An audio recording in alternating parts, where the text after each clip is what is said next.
Well, it's fun to introduce Steve Reed because he seems to know half of the people, more than half of the people that are here. He used to be a Rotarian here in Fair Oaks. He's a Fair Oakian. He went to Bella Vista, University of California at Sacramento. Then he went on to Vietnam. He was in a Special Forces unit where they would drop him in, just 2 of them. What was it called? Rangers, 3 of them. And he now does the thing that we'll probably invite him back. I wish I'd known, because I would like to have heard him speak about this as we go into Veterans Day in November.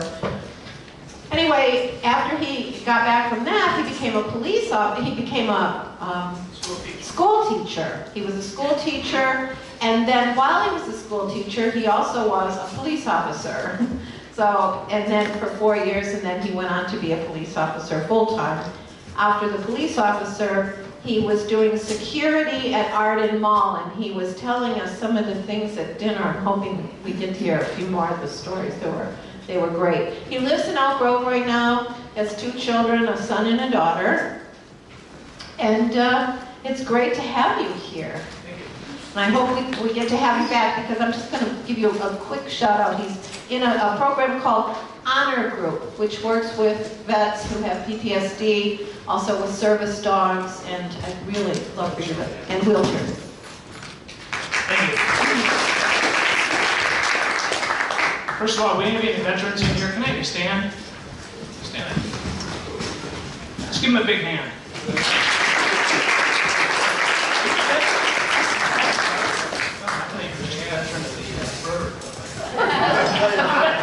Okay. And you know, I have a 17-year-old daughter, and she was going to go to Chico State, but after he showed me those pictures, I'm going to be pulling her out up there. So that's the end of that. You know, funny story, I'm going to go fast because I cut into my time a little bit. In 1967-69, when I got back from Vietnam, I had been a Alert Ranger, Long Range Reconnaissance Patrol, and I was in the newspaper because I was a boxer here in town. I had 2 pro fights and I had 21 amateur fights. And the V did a story on what I did in Vietnam. The Rotary Club in 1969 invited me to come and speak to the Rotary Club.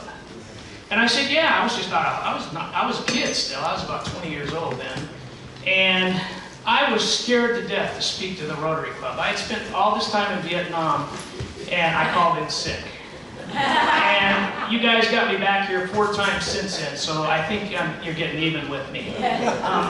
Actually, I was a school teacher for 14 years and a community school director 1.5 years of that. I taught in San Juan District. I knew Ted when he was there, and then I used to teach at Arden when he was there. I coached football with at Rio Americano High School varsity football with Max Miller, and then I started going on ride-alongs. I coached the Pig Bowl, went on ride-alongs with the cops, and I thought, this is a lot more fun than teaching junior high English to these 7th, 8th graders. It was great training to become a cop. So I went to the police academy, and like then I was 4 years, I did both jobs full-time. It was really hard. So I gave up my tenure, and I was a police officer, so that's kind of how we have an overlap there. In 2000, I became the security director at Arden Fair Mall. How many people here have been to Arden Fair? Okay. How many people have heard that it's a really bad place to go to? That's true, they say that, I know. Well, let me give you an overview of Arden Fair Mall. And I usually have a PowerPoint that I left the mall. I retired about 1.5 years ago from there. Just some of you that don't know about Arden Fair Mall, about 10 million people a year go through Arden Fair Mall. 10 million people a year go through there. How do we know that? At every single entrance of Arden Fair Mall, if you look up, there's a little camera. And they have a system which counts people coming and going, and there's an equation involved, and it tells us how many people are there every hour of every day. And that's how we can tell the numbers. We can tell when our peak numbers are, when our lower numbers are. And me as a security director, I can staff accordingly with that kind of stuff. The mall itself is 1.1 million square feet. There's 165 stores there. There's 4 anchor stores there. We have Penny's, Macy's, Nordstrom, and Sears as the anchor stores there. The entire mall property covers 77 acres, so that's a lot of acreage for my security officers to have to cover there. The ownership of the mall is owned by 3 different people. AEW, which is an asset management company for PERS, owns half of the mall. And then Mort Friedman, who's now passed away, his son Mark Friedman, part owner of the Kings, owns a quarter of it. And a doctor named Dennis Marks owns another quarter of the mall there. Sales, about $450 million a year in sales at the mall. Some of the challenges, I came there in the year 2000, and I had been a cop. I retired when I got hurt, and I was teaching continuation school out at La Entrada when I got a phone call offering me a job. And the chief of police in Walnut Creek had called me, and I said, I can't move to Walnut Creek. I had a daughter, and it was really not what I wanted to do. And he says, no, it's in Sacramento. It's Arden Fair. Well, I'd heard the same things about Arden Fair that most of you had heard. I didn't look forward to it, really. But when they offered me the money they offered me, I said, yeah, I'll take the job, and I did. And some of the initial challenges when I got there, obviously there were high crime rates there. When I got to Arden Fair Mall, there were 77 auto thefts a year at Arden Fair Mall. So that's about 6 every month. So if you went over there to go shopping, you might come out and find your car's gone there. They had a poor perception. Like a lot of people say they wouldn't want to go there because of the perception, and I understand that. There was a lot of crime there.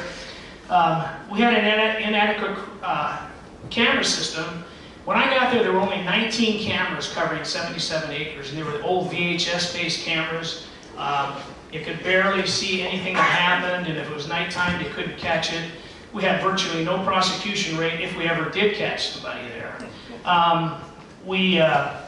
My security officers, I had to fire the entire security staff there when I got there. I had to re-interview people, and I found people with warrants for robbery. I found people with a terrorism warrant, didn't have guard cards, so I had to weed out all those security officers and start from scratch, which I did. And we had a vetting system that we were able to accomplish that. One of the challenges with Arden Fair is its location. Number one, we have a light rail system that comes from South Sacramento, other not really good areas that drops a lot of people off that don't want to do good things at Arden Fair. So the light rail system is a challenge as far as Arden Fair goes. The other thing is with a mall is the access to the freeway. People want to come over there and commit crimes, and they can easily get on Highway 80 or the other and get out of town, or come from the Bay Area. A lot of them came from the Bay Area to commit crimes.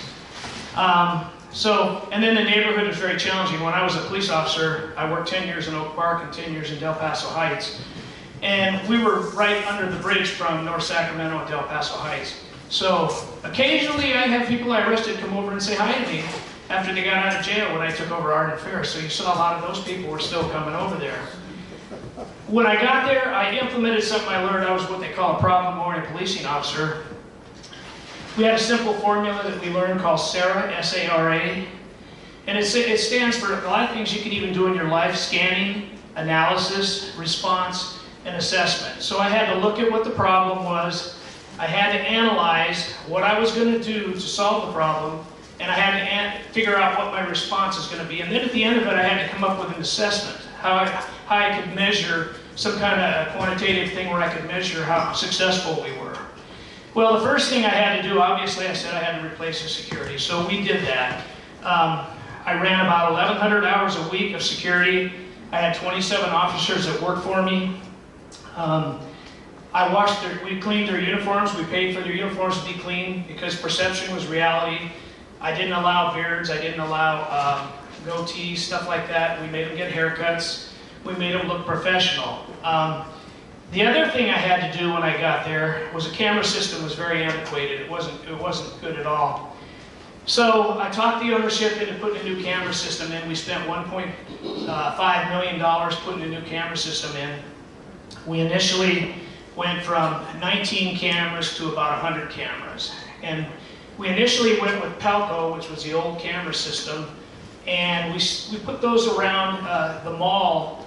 One of the problems in those days is when you'd have an incident happen and you tried to see it, if you tried to pull it up close to you, it would pixelate and you couldn't see it. And I'm sure some of you have seen that happen.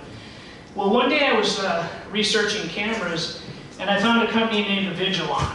And Avigilon had these cameras that instead of having a camera that was focused in just one area, if something happened over here, we wouldn't catch it. We missed a lot of them. Well, Vigilon came up with a new camera system that is kind of using the screen as an example. It would take a portrait picture of the entire surrounding there that was focused on. If some incident happened up here in the left-hand corner of our camera, we could paint a little square around it and pull it up, and we had entirely no pixelation at all. So that really enhanced our prosecution on finding people that had committed crimes, getting face shots and things like that.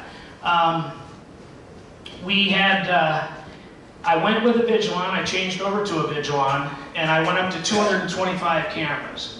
So we went from 19 cameras with little VHS tapes to now we have these Vigilon cameras. And I had 2 megapixel cameras, I had 5 megapixel cameras, I had 8 megapixel cameras, and then out in my parking lots where I wanted to go real deep in the parking lot, I had 29 megapixel cameras. So we covered the back corridors, parking garages, escalators. One of the biggest places that you have problems is these escalators and slip and falls and people falling down the escalators. So we wanted to capture that because there's a lot of liability as far as insurance companies go. At the entrances, we put in public view monitors. So as you walk in the mall, you can see yourself. Now, what kind of message is that sending to the bad guys? When they come in, they see that they're on camera. They know what we're doing. And the public, they bring their kids and say, oh, look, they're on the camera. They thought that was kind of cool. So it was neat that we did both of those things.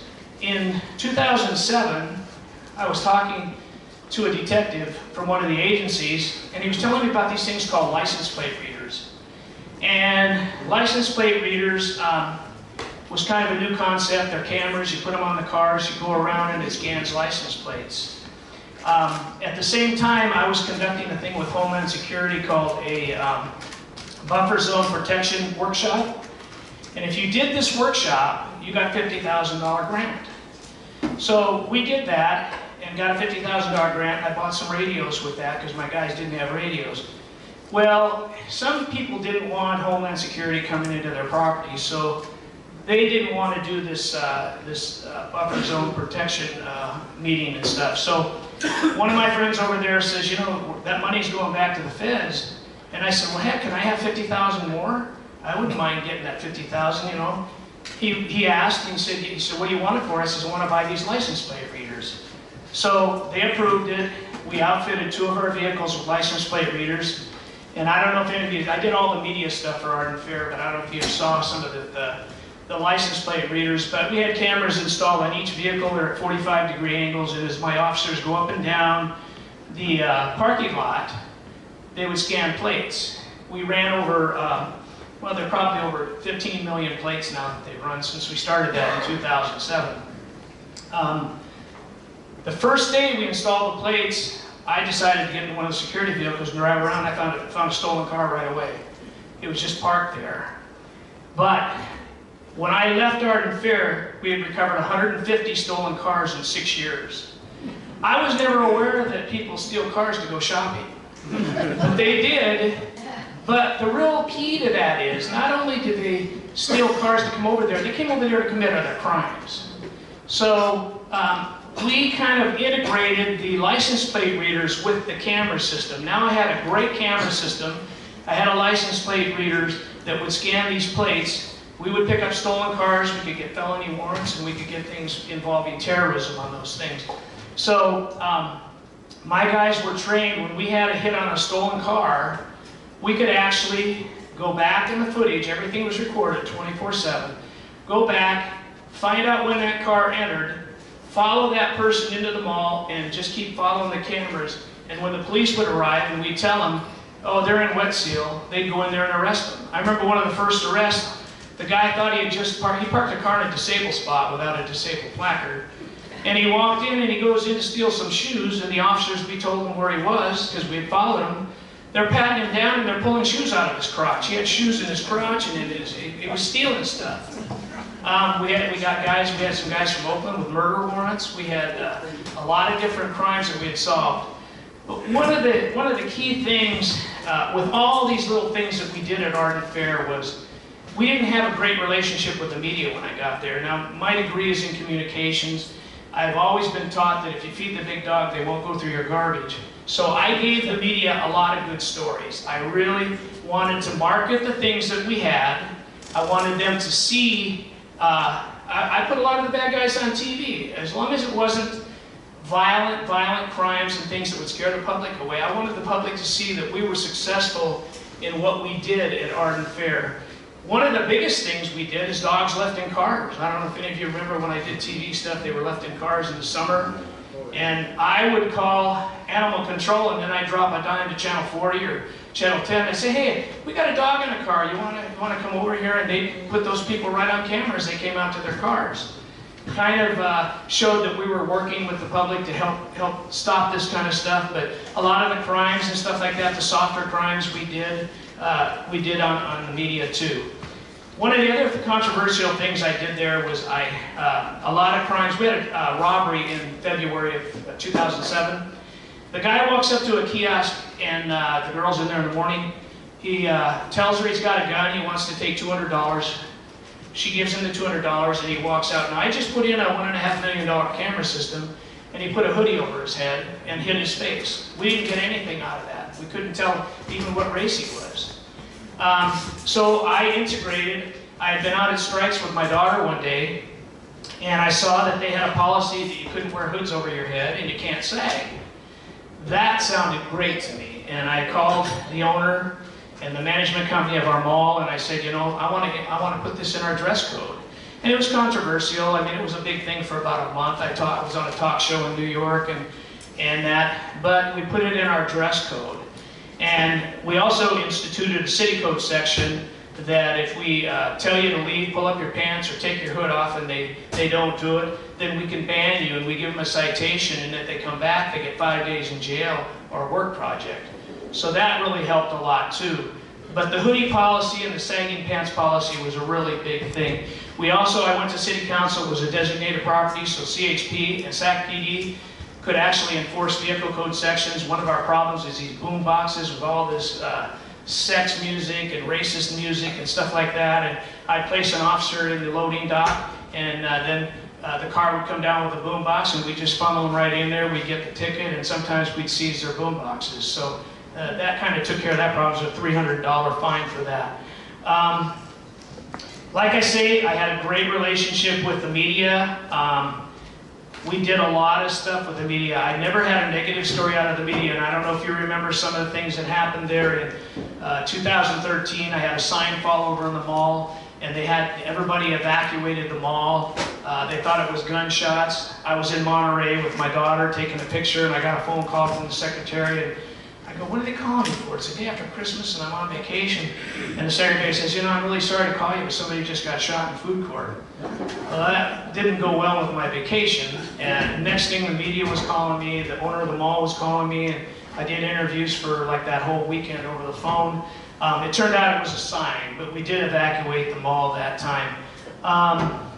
Some of the partnerships, worked with Homeland Security, SACPD, I hire off-duty officers there. During Christmas time, from Black Friday to New Year's Day, 1.1 million people will go through the mall.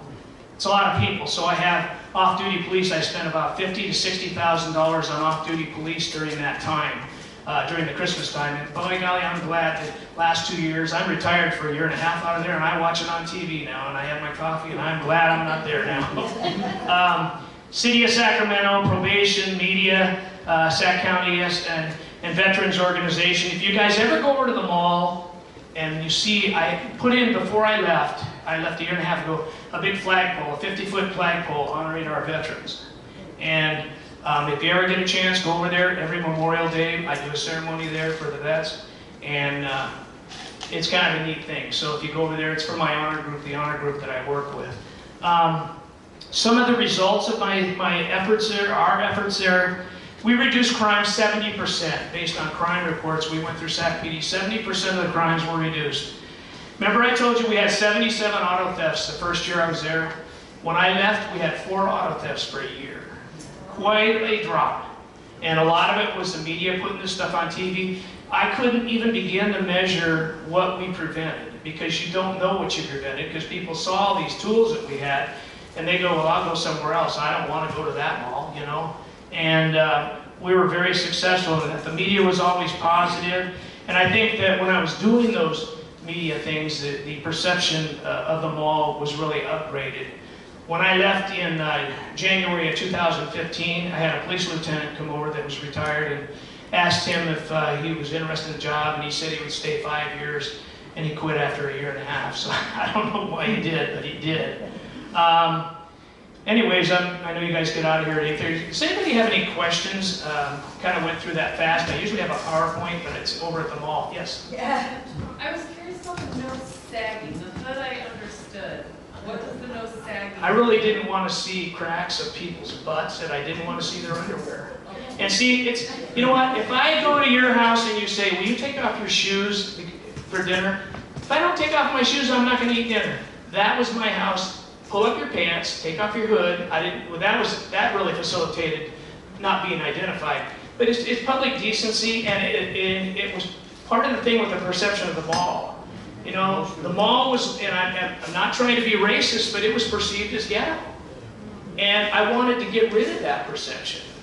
And the ACLU, Walt Gray's a friend of mine, and I said to Walt Gray, I said, when we were going through this issue, because certain people thought it was their exclusive dress code, which it's not, you know. And Walt Gray, I said, go talk to the ACLU.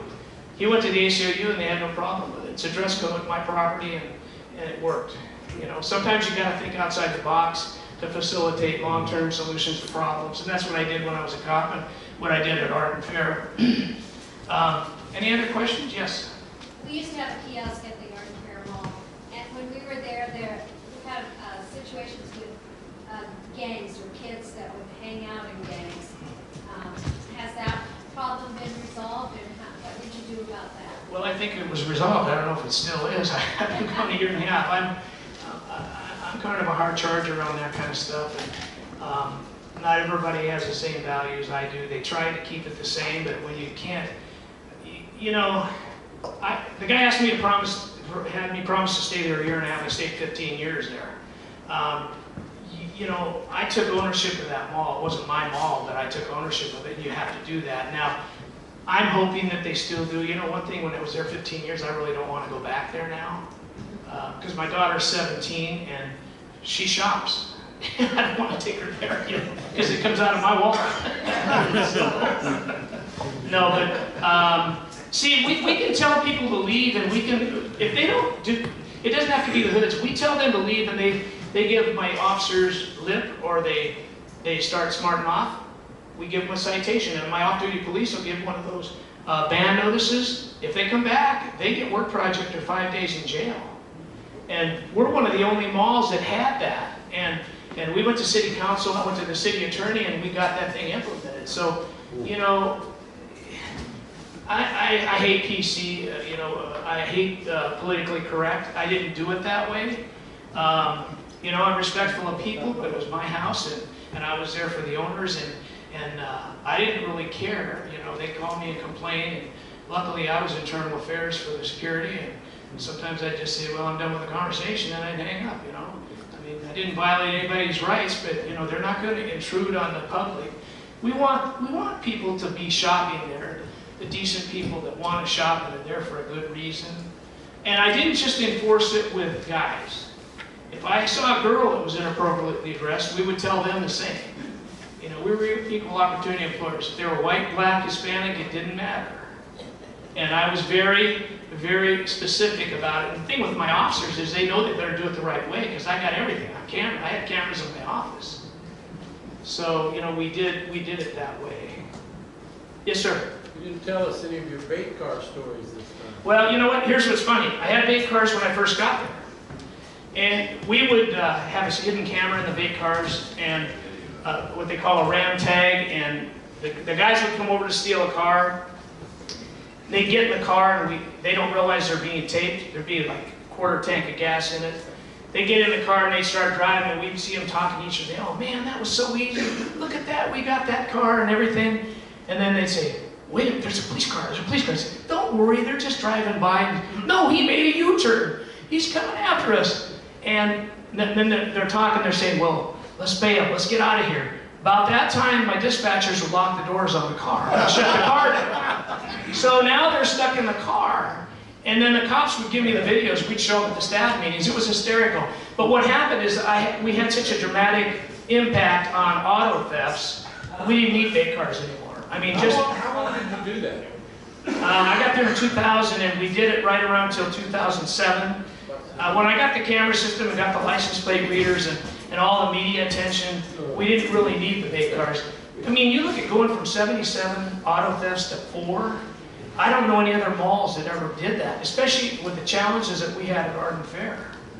So I don't know what the stats are now because I'm not, involved in that anymore. Right now, finishing up, I work with the Honor Group and I work with at the Citrus Heights Vet Center down here, and I've worked with I work with veterans with PTSD. A lot of veterans now, Vietnam vets and other vets. I help them get their benefits. I take them out to Mather and stuff like that, and I'm also we provide wheelchairs and track chairs. The younger guys need the track chairs because they're a little more active and they go out and maybe mountain trails and stuff. These track chairs will go up and down. They're about $10,000 a piece. Wheelchairs, a lot of the older guys did. When I did Arden Fair, we did a Memorial Day ceremony. I had a guest speaker that was in World War II, Korean War, and Vietnam War in the infantry, believe it or not. He was my guest speaker. And we had a guy come over, a Korean War vet, and he thought he was going to get a challenge coin, and I gave him a motorized wheelchair. So yeah, 86 years old. And he thought I gave him a challenge coin, but then when we had him come up, he cried. I cried. Everybody did. So, but that's what I'm doing now. I'm working with the Honor Group. Hopefully, maybe sometime we can come and do a presentation here. And it's a nonprofit, and I think the cause is a good cause. Hey, thank you for having me. I appreciate it. Thank you very much, Steve. Good talk, as always.